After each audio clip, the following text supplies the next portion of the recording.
कंगन हथकड़ियां उनमें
हाथों में हथकड़ियां, पैरों में बेड़ियां डलवा दी, बंद करवा दिया।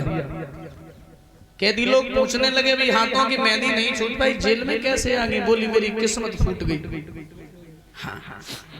विद्वान कहते सने सने सने सने समय बीतता चला गया है मथुरा जेल में। 3 वर्ष के बाद मैया देवकी ने प्रथम पुत्र को जन्म दिया है। बड़ी खुश हैं।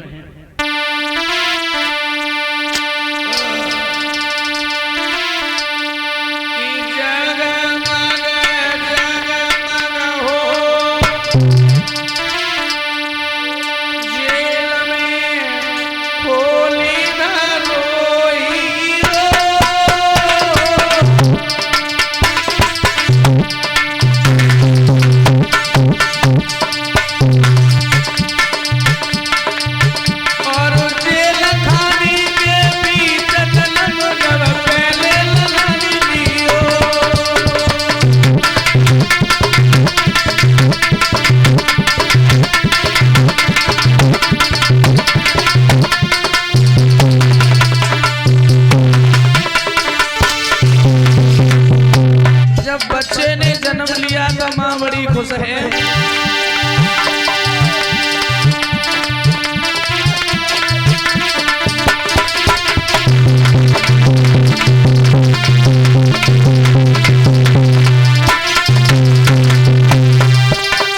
अरे देवकी मगन भई मन में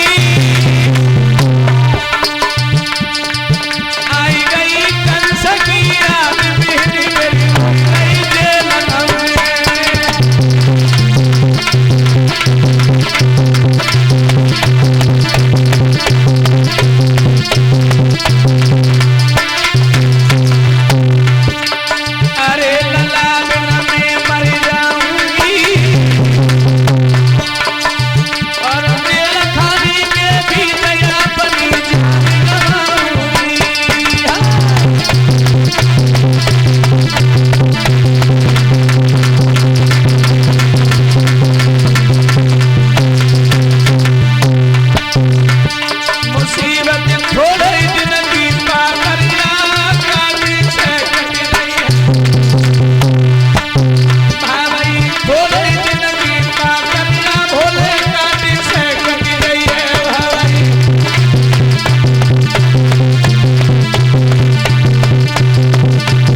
प्रथम बच्चे ने जब जन्म लिया है तो वसुदेव बोले हैं इस बच्चे पर तुम्हारा अधिकार नहीं है, इसे मुझे दे दो। ये कंस का भोजन है, इसे हमारे हवाले कर दो। बोली नहीं। कहने लगे पागल हो गई हो। अरे कंठ से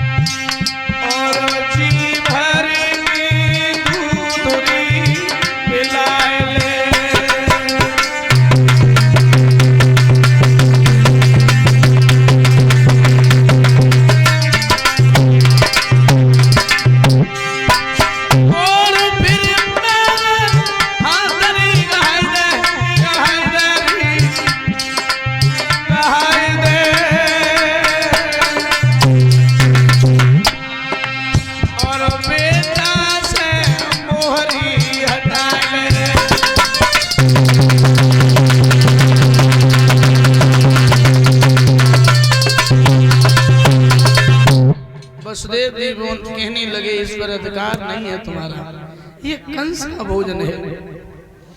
लेकर के चले हैं कंस के पास के लिए। कंसराज, ये देवकी का पहला बच्चा है जो मैं तुम्हारे हवाले करने आए हैं, इससे आप मार दीजिए। जैसे ही देख कर महाराज मामा पे गाओ और का चेहरा मेरा मुल्क। जैसे ही उस बच्चे को देखा कंस की बुद्धि बदल गई। ऐसी बात ना है परीक्षित महाराज, अब आगे के अंदर थोड़ी बहुत दया होती है। हाँ, तो दया आई गई कंस को।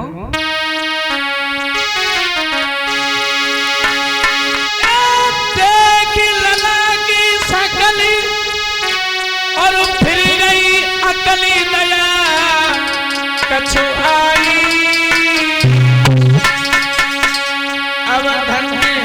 धन्य वसुदेव जीला तुमको गई बधाई।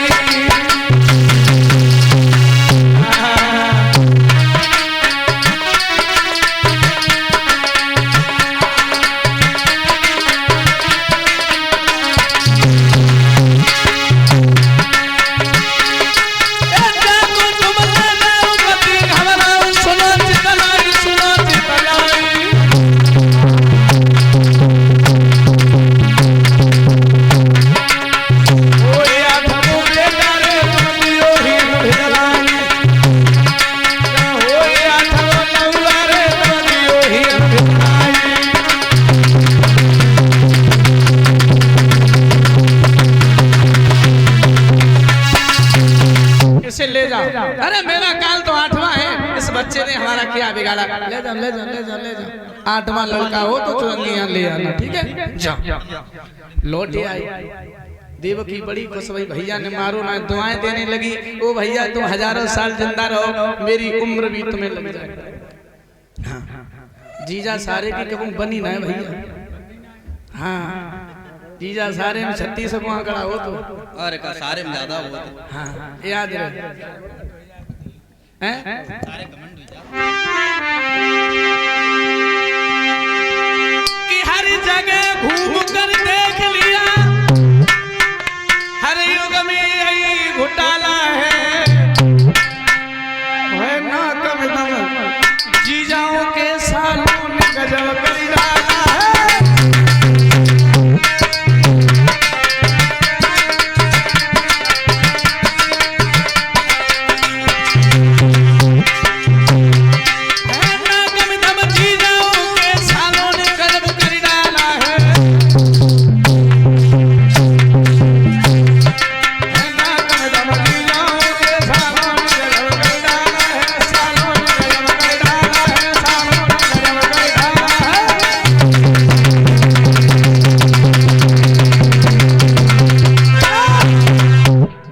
सुखदेव जी बोले हे राजा परीक्षित, इधर देवता सोचने लगे अगर कंस को दया आती रही तो भगवान के अवतार में देर हो जाएगी। नारद को भेजो, नारद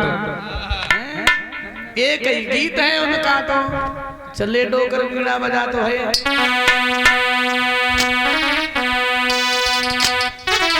आप लोग ताली बजा करके बोलेंगे श्रीमन नारायण नारायण हरि हरि, श्रीमन नारायण नारायण हरि हरि।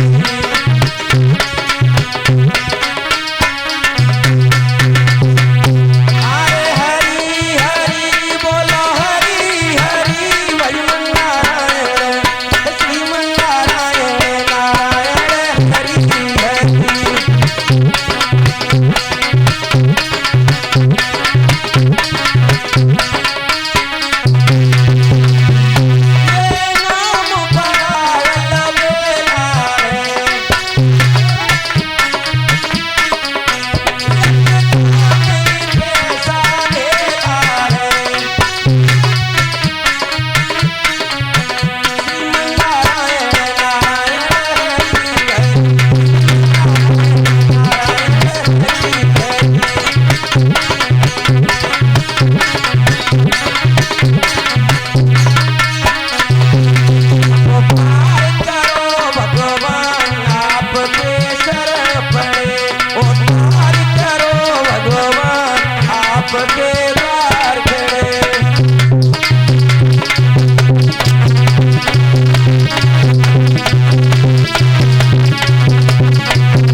अरे कंसराज मेरी बात सुन।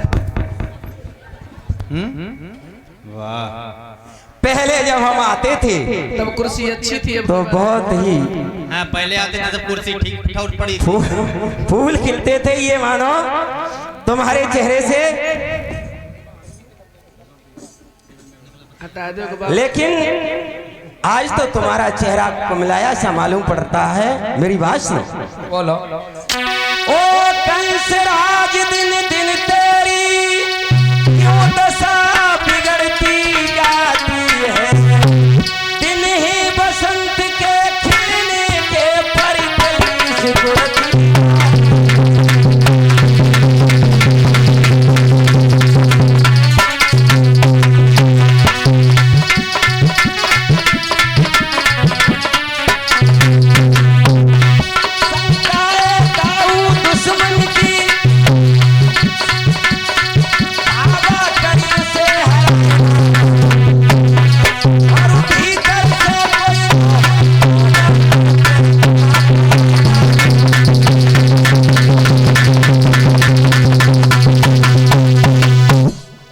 अगर किसी की शंका है दुश्मन की दोष पर धावा कर दीजिए। बाबा जी हाँ, मेरे मन में एक चिंता है। क्या चिंता है? चिंता तो चिता से बढ़कर के होती है। चिंता मत करो, क्योंकि चिंता करना ये स्वास्थ्य के लिए हानिकारक है। चिंता बड़ी चिता से है। ये चिंता बड़ी चिता से है, नर को निर्जीव बनाती है और मुर्दे को चिता जलाती है, चिंता जीवित को खाती है। अरे ये जो चिंता है ना, ये चिता से बहुत बड़ी है। चिता तो केवल मुर्दे को जलाने का काम करती है, लेकिन ये जो चिंता है ना, ये ईंटे को जला देती है, जीवित इंसान को अंदर से खोखला कर देती है, उसे मार देती है। किस बात की चिंता है बताओ बाबा जी। हाँ, चिंता एक है। क्या? हमारे जो चाचा जी है ना, चाचा देवकी, उनकी लड़की देवकी की मैंने शादी की। अच्छा किया? शादी, अरे अच्छा किया, पूरी बात तो सुनो। कहो। बाबा जी जब उसकी शादी की तो आकाशवाणी हुई कि देवकी का 8वां लड़का मेरा खाल होगा। अच्छा। अब इसलिए हम अब तो खाना पीना भी नहीं खा पाते, बड़ी चिंता लगी रहती है। कोई बच्चा हुआ तो नहीं अभी तक? पहला बच्चा हुआ था, हमने वापस कर दिया। ओह कि बच्चे को वापिस करके तू बैठा आनंद मनाता है, और सचे चतुर चूकता है तो तीन ठोकरे।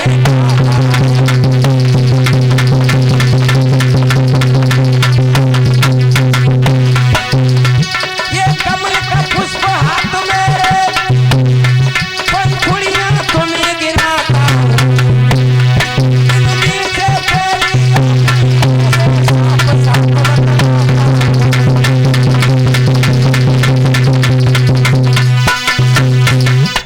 कंसराज। जी महाराज। और ये कमल का पुष्प, इसमें पंखड़ियां देखिए, 1 2 3 4 5 6 7 8, इधर से गिनिए 8 7 6 5 4 3 2 1। अरे बाबा